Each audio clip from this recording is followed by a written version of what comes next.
Hi there. Do you have an open mind? Do you 1. Listen, 2. Consider the source, and 3. Study/inquire and pray for yourself. My name is CK, and I'm a Mormon.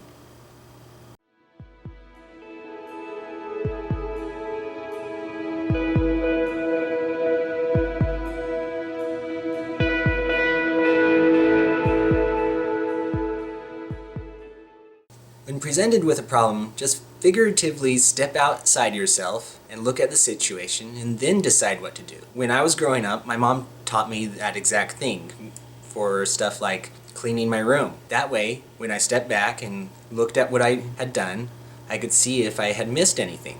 I'm a laid-back guy. I don't try to rush everything and try to get things done as quickly as possible, whereas a brother of mine goes through life in a rush to get things done. The good thing about him is he works hard and gets things done faster than I may have done doing the same thing.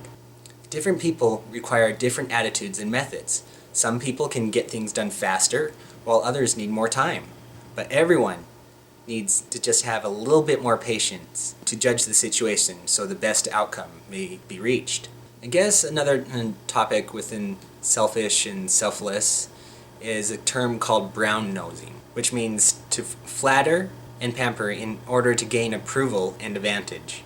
Though I've noticed that brown-nosing has a certain tone and is often used, whereas sincerity has its own certain tone, but is used rarely or often. Think about this. Maybe in a restaurant, a fairly ineffective cook says thanks to a fellow but very effective cook. This could be they realized how to be a better cook just through some observation, or they're appreciative of some advice given, or they're simply just brown-nosing. While I lived in Georgia for 2 years, presenting the restored gospel of Jesus Christ to others, I was accused of using flattery while introducing myself sometimes.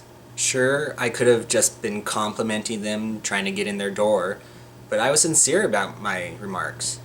I wanted to be their friend. Maybe that's why I always answer the questions, salutation, how are you doing, when others don't respond to mine. Maybe because I'm interested in others. It's not to say they aren't interested, but it's a question. Now on that note, have you ever read or listened to the book How to Win Friends and Influence People? It's a really great book on how to improve communications overall. And it's worth a reread every so often. I should probably actually listen to it again. I have it both on book and audio.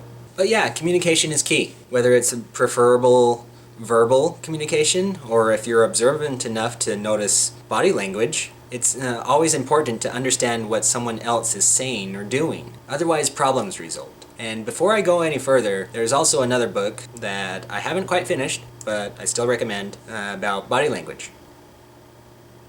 Girl number 1. Thanks for doing that. Helping.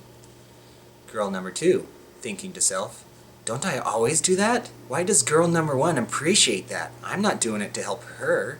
She's not my boss. She has no business saying that.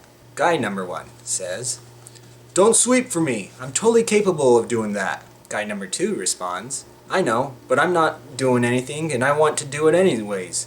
Besides, as long as you're doing your other job stuff, I'm totally fine with this. I sat next to 2 children at a church meeting recently. A young boy that was probably about 6 and his younger sister who was probably about 4. She was playing with a matching game. It looked like a long piece of paper just folded in half and then just had pictures to cover and match and that. And anyways, she was playing this game while her brother watched. I didn't think anything of it until I heard small, quiet exclamations from the girl. She must have been having trouble or going slower than expected or something or other, because her older brother was covering parts of the side that were to match. She was trying to put the pictures back in the right spots to match, glancing back at the pictures, then back to the blank spots with names, but being frustrated with her brother. Don't, Billy, I'm trying to do this, she'd say. I'm trying to help you, he'd reply. No, I want to do this, she'd say again. Then every so often she would say, no, stop it! And then this is what got me. And he'd say, "I'm trying to help you, don't you want to learn?" This brought back to my attention of how we shouldn't force others to learn. So sometimes we need another person's perspective to be able to see what we need to see. Like these 3 steps. Look in the mirror, determine what to change, and make the change. And finally, behold, I say unto you, wickedness never was happiness.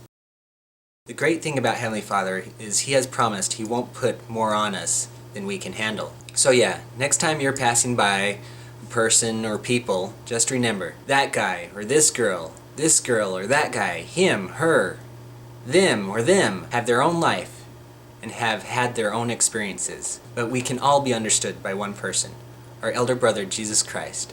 And He cuts us slack so that we can improve and learn or digress and forget. So maybe we should do just like He told us to. Be like Him and be more patient and willing to understand. That's all for this topic. I'll see y'all later. Bye.